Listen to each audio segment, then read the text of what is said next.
54 বছর ধরে রেল স্টেশনের বারান্দায় কাটছে এক মা ও তার মেয়ের জীবন। দুই বেলা খাবার জোটে না, নেই মাথা গোজার ঠাঁই। ধুলোময় রেল স্টেশনই যেন তাদের চিরস্থায়ী ঠিকানা। 70 বৃদ্ধা খোদেজা বেগম ও তার মেয়ে বাতাসি বেগম জীবন কাটিয়ে দিচ্ছেন ধুলোমাখা এ প্ল্যাটফর্মে। খেয়ে না খেয়ে তারা এই স্টেশনের বারান্দায় পার করছেন দিনরাত। ছোটখাটো বাপ মারা গেছে, আমার মা এতটুকু আছে মানুষ করছে স্টেশনে। যে দীর্ঘ 54 বছর ধরে এই বাতাসি খেলা এই কোর্ট স্টেশনের এমন একটা জায়গায় আছে যেটা একদম নোংরা, স্যাঁতসেঁতে। না, কেউ নাই। 1971 সালের শেষের দিকে রাজবাড়ির পাংশা বাগদুলি গ্রাম ছেড়ে জীবিকার খোঁজে আসেন কুষ্টিয়ার এই কোর্ট স্টেশনে।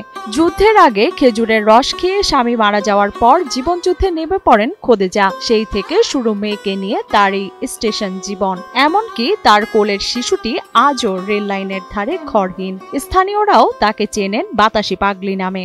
আমি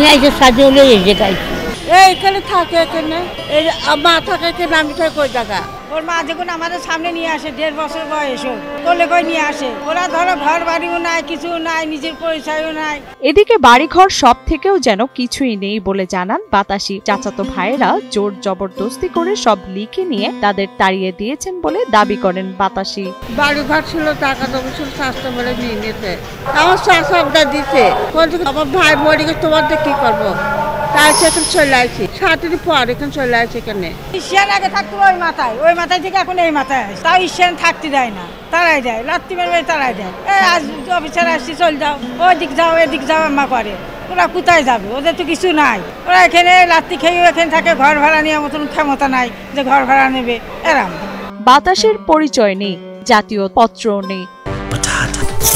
বাছাই করা আলু আর স্পাইসি সিজনিং এ প্রাণ পোটাটা চিপস নাকি বিস্কিট খেয়ে বুঝে নাও। নেই কোনো সরকারি সহায়তাও, অথচ সকাল বিকেল স্টেশনের ঝাড়ু দিয়ে কিংবা মায়ের ভিক্ষার টাকা দিয়েই চলছে তাদের দুজনের দিন। হাতে কাট হয়নি, আমার মারো না আমার করে দেবে, কিন্তু আমার আছে করে দেবে। আমার সাথে লোক আছে, তারা করে দেবে।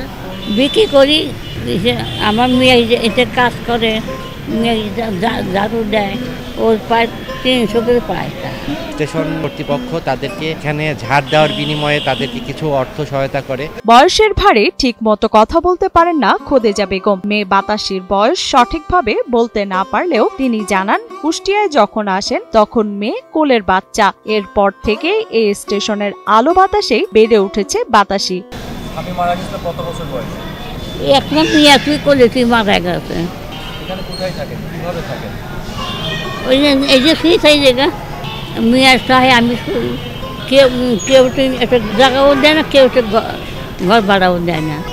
ঘর ভাড়া কি যে করবো, তাহার লাগে না। ভিক্ষা করতাম মা, ভিক্ষা করে।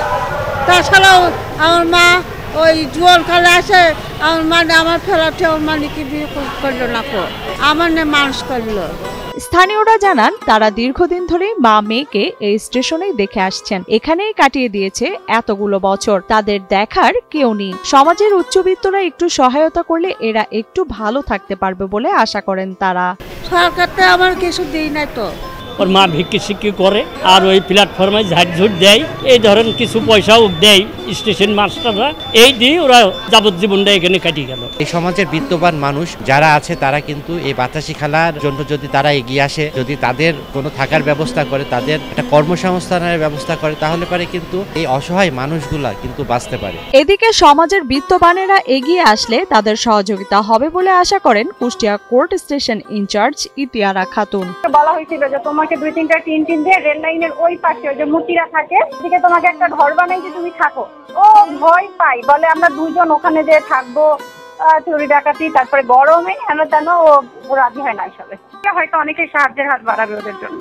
আমিও চাই, আসলে আমি তো চাই না স্টেশনে কেউ থাকুক, স্টেশন পরিষ্কার থাক, লোকজন না থাক, আমরা তো এটাই চাই। যদি ওনাকে পুনর্বাসন করে নিয়ে যেতে পারেন তাহলে আমার মনে ভালো হয়, কারণ ওরা এতই দরিদ্র আর অনেকদিন ধরে আসতে মায়াও লাগে।